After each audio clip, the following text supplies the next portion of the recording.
किसान भाइयों नमस्कार। देखो किसान भाइयों, आप सामने देख रहे होगे एक छोटा सा खेत है। ये हमारे पड़ोसी भाई का ही खेत है और इसकी 28 इंच पर बुआई हुई है और सुक्के की बुआई हुई। देखो ये कितने अजीबो गरीब तरीके से बोया गया, क्योंकि इस किसान को ज्ञात नहीं है कि गन्ने की बुआई किस प्रकार करी जाती है और किस समय पर किस तरीके से बोई जाती है। ये युवा किसान है। ज़्यादातर मैं जब भी कोई वीडियो बनाता हूँ या कोई समझाने की बात कहता हूँ या कोई हिंट्स देता हूँ तो मैं युवा किसानों से निवेदन करता हूँ। देखो किसान भाइयों, इस किसान भाई ने जो है गन्ने की बुआई करी और किसी भाई से पूछा होगा भाई कैसे कैसे हो, तो उसने बताया दिया भाई कंची डाल कर पानी दे दो, और इसने ऐसे ही करा। देखो जब गर्मी का तो मौसम चल रहा और इसने कंची डाल दी है, ये पेंडी बोलते हैं। देखो इसको ऐसे ही बुआई कर दी और बुआई करने के बाद पानी जो है खोल दिया, और देखो क्या नतीजा होगा इसका क्या नहीं। आप भी देखो इस किसान भाई का क्या रणनीति है, क्या इसका आगे जमा होगा। इसका जर्मिनेशन भी बहुत डाउन होगा और आने वाले अगले 2 साल नुकसान के होंगे, लाभ के नहीं होने के।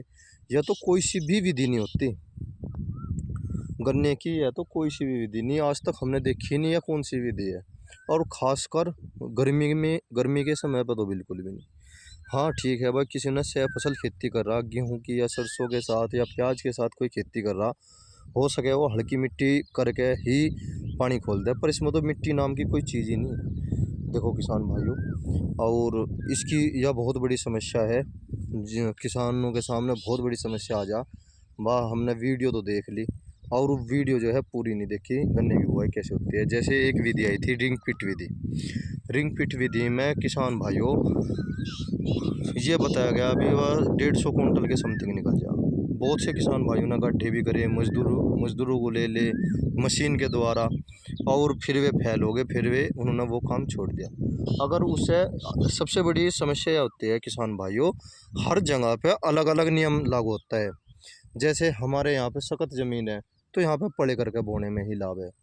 जहाँ पे रोशली मिट्टी जैसी है, रोशली मिट्टी है या दोमट बलू मिट्टी है, वहाँ पे जो है इसकी सूखे की बुआई होती है। पर इसमें सबसे ज़्यादा ध्यान रखने वाली बात यह है किसान भाइयों कि इसमें जो है हल्की हल्की मिट्टी कर देनी चाहिए थी। अब जैसे 4 दिन इस खेत को बोए के हो लिए, क्योंकि मेरा पैर टिकने लग रहा, और आने वाले 4 दिन के बाद अगर इसमें किसान भाई रूटरी निकलवाओगा या फिर पशु के द्वारा मड़ी फेरेगा तो देखो दिक्कत तो होगी, क्यों जर्मिनेशन डाउन होगा, बहुत डाउन होगा जर्मिनेशन। अभी तक तो किसी आँख ने सूत भी नहीं पकड़ा, जमा होगी तो बात ही अलग है। देखो किसान भाइयों, देखो अगर किसान भाई अब भी समय रहते एक काम कर ले, इसमें हल्की हल्की सी मिट्टी करके और दोबारा पानी दे दे जब भी बात कंट्रोल हो सके। हल्की हल्की सी मिट्टी करके, देखो किसान भाइयों हल्की हल्की सी मिट्टी करके फावड़े के द्वारा ठसक सी लगा के और मिट्टी करके वो रिग्गा सा हो जाएगा तो ये खेत जम सकता है। तो नहीं तो इसका जर्मिनेशन डाउन ही होगा। समय समय पर मैं इसकी वीडियो बना के दिखाऊंगा कि कभी भी ऐसे बुआई नहीं करनी, और ख़ासकर अप्रैल और मई के महीने में। देखो किसान भाइयों, जय किसान।